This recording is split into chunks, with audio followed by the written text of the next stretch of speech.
નમસ્કાર મિત્રો થરા બબાલમાં અંતે ગાંધીનગર કૂચની ચીમકી ઉચ્ચારવામાં આવી છે। સિનાડ મુકામે બેઠક મળી હતી।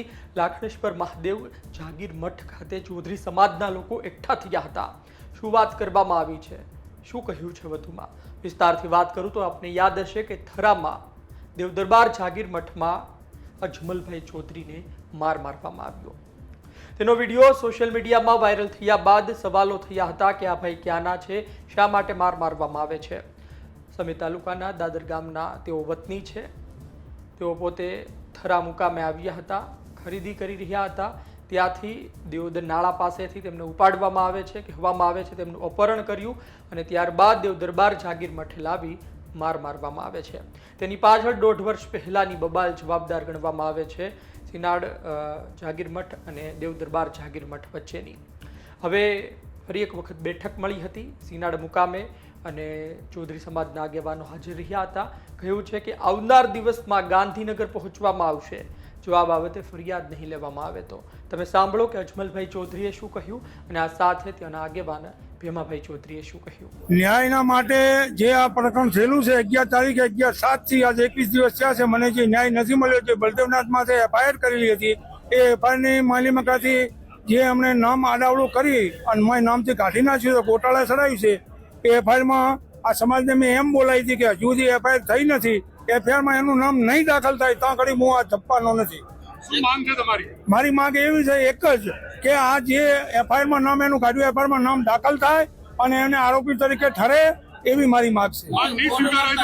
માંગ નહીં સ્વીકારે તો હું અહીંથી ગાંધીનગર જઈશ। આવીને અમે દસ્તાવેજની ચાલન આવી રીતે ફરી ભેગા થઈ અને ગાંધીનગર જઈ અને મારો ન્યાય નહીં મળે ત્યાં કરી મારી લડત આવી રીતે ચાલુ રહેશે।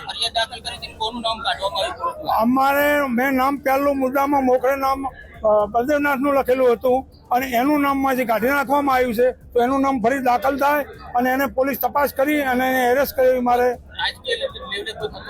ના રાજકીય રીતે લડત થાય એવું હું જાણતો નહીં, મારે ખોટી વાત કોઈ નહીં થાય। પોલીસ દ્વારામાં ગમે તે થતું હોય, પોલીસ દ્વારા કર્યું તો એને ગમે તે પોલીસનો ઇશારો હોય। હવે પોલીસ માટે ગમે તે રાજકીય દબાણ હશે તો આવું થતું છે, નકશો કમ ના થાય। મારું નામ ચૌધરી અજમલભાઈ પાનાભાઈ। આજે પૂરા ગુજરાતને ખ્યાલ છે કે છેલ્લા 20 દિવસથી ચૌધરી સમાજની આન બાન અને શાન એવી પાઘડીના ન્યાય માટે આજે મહાપંચાયતો અમે કરી રહ્યા છીએ। આજે એ વઢિયારી પંથક અને જતોડા સમાજના સૌ અમારા અગ્રણીઓ, વડીલો, યુવાનો મોટી સંખ્યામાં અહીંયા હાજર રહ્યા છે।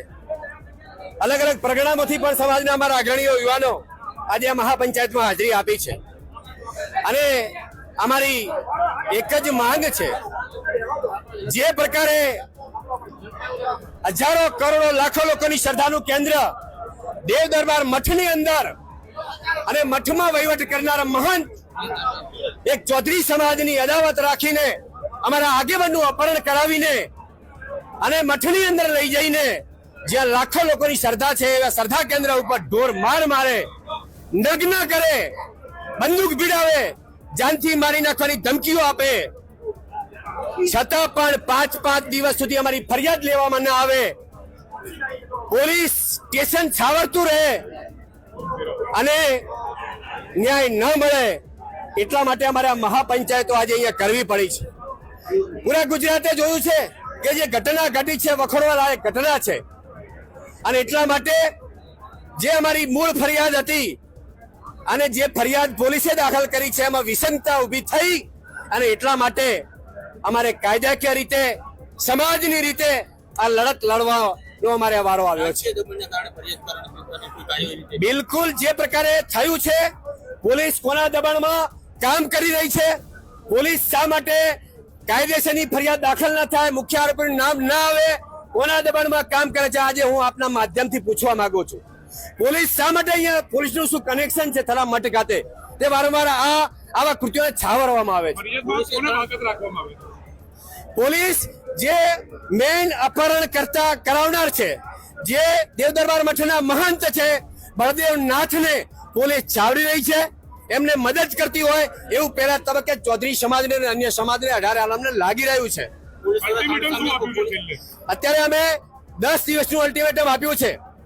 જો 10 દિવસની અંદર મૂળ આરોપીનું નામ ફરિયાદો દાખલ કરવામાં નહીં આવે અને બાકીની 5 માંગણીઓ અમે અહીંયા સંભળાવી છે, એ 5 માંગણીઓ અમારી સંતોષકારક સરકાર કઈ નિવેડો નહીં લાવે તો 10 દિવસ પછી ન છૂટકે અમારે ગાંધીનગર કૂચ ન્યાય માટે કરવી પડશે અને એમાં જે કઈ પણ પરિસ્થિતિ ઊભી થશે એમાં સરકારની પોલીસ તંત્રની જવાબદારી રહેશે. આરોપીઓ ગુનાહિત ઇતિહાસ ધરાવતી 305 હેઠળ કાર્યવાહી કરવામાં છે. આગામી કોઈ અગાઉ એક આરોપી છે નશો પાસ એટલા માટે તો આજે કાયદા ગુજરાતમાં બે ચાલતા હોય એવું લાગી રહ્યું છે. મેં અગાઉ પણ કહ્યું છે કે કોઈ ગ્લાસ ફેંકે અને એને 307 જેવી પોલીસ ગુનાઓ દાખલ કરે, એને 6 મહિના જેલમાં રાખે.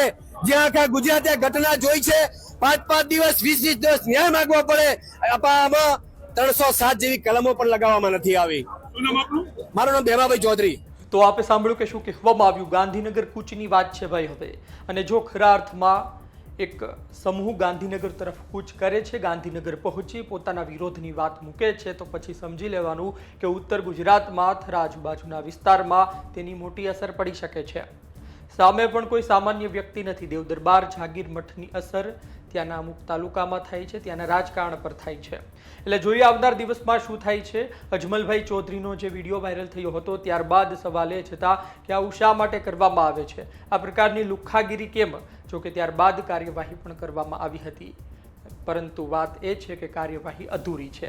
માગ છે કે પૂરી ફરિયાદ દાખલ કરવામાં આવે અને તેઓ જે પ્રકારે ફરિયાદ દાખલ કરવા માગી રહ્યા છે તે પ્રકારે કાર્યવાહી કરવામાં આવે, નહીં કે પોલીસ તેના પ્રમાણે કામ કરે અથવા તો જે તે નેતાઓના કહેવા પ્રમાણે કામ કરે. આપનું શું કહેવું છે કોમેન્ટ બોક્સમાં જરૂરથી જણાવજો. આપ શું વિચારો છો? ધન્યવાદ.